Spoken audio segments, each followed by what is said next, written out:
จะถ่าท่ายพิษคนเดี๋ยวตีจะมาส่วนข่อย1-1 2-1ยังบ่ไหวเลยมาส่วน1-1เนี่ยผิดพลาดอันใหญ่หลวงแล้วนะ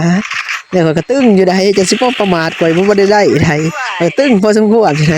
เนี่ยเราจะอ้อมข่อยบ่ได้ใดนี้ซ้ำซบจะอีกจับยืนเสียหายเนาะสกอร์2 1-3นำมาเลยเนาะเห็นกลางไอ้บอยบักไกลๆทุกคนเนาะจับปืนแลนนะทุกคนเนาะยิงเพื่อนนี่เป็นเลยดอกจับปืนแลนเนาะคำว่าจับปืนแลนนี่จับนำบ่ทันนะปืนจับปืนนำบ่ทันได้มันขอยสิเอาว่าแลนไปเห็นคนสิจับปืนยิงบ่ทันเนาะจะเป็นต้องจับปืนแลนนะมันก็บ่เก่งคือเขาหั่นแหละบอกไปจังหวะนี้เห็นนะทุกคนจับปืนยิงบ่ถือทุกคนแกงช่างมายิงมาเอามันกลางไอ้บอดันออกมาทางหลังทุกคนอีซ่องอัดเท่าบ่ทันทุกคนกลางไอ้บอเมียนแลนเลยบัดนี้ช้อนว่าสิแลนนี้ไปดีที่ปลาขี่บ่ทันถือปืนมายิงหัวเรียบร้อยนอนตายจังหวะนี้หนีทางหลังคาเฮือนทุกคนเนาะปืนซับปืนใส่เกือบตายคือกันในมอเริ่มละ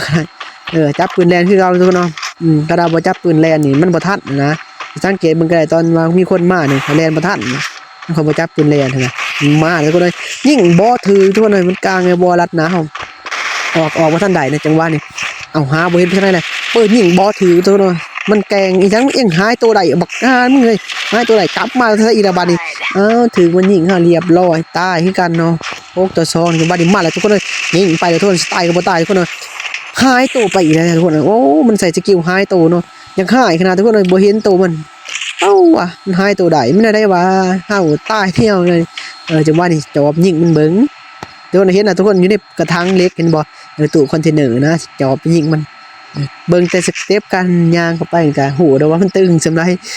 จอบทุกคนเลยเฮาสิลุกแล่นไปก็ยัดบ่ไหวเขาเนาะจะเป็นต้องได้จอบย่างเอานะบางว่าสิเอาอันนั้นปืนมันยิงหัวทุกคนเนาะจังหวะนี้แลนถือปืนแลนทุกคนนะครับบ่ถือปืนแลนบ่ไหวเนาะมันมาแล้วทุกคนยิงบ่ถือ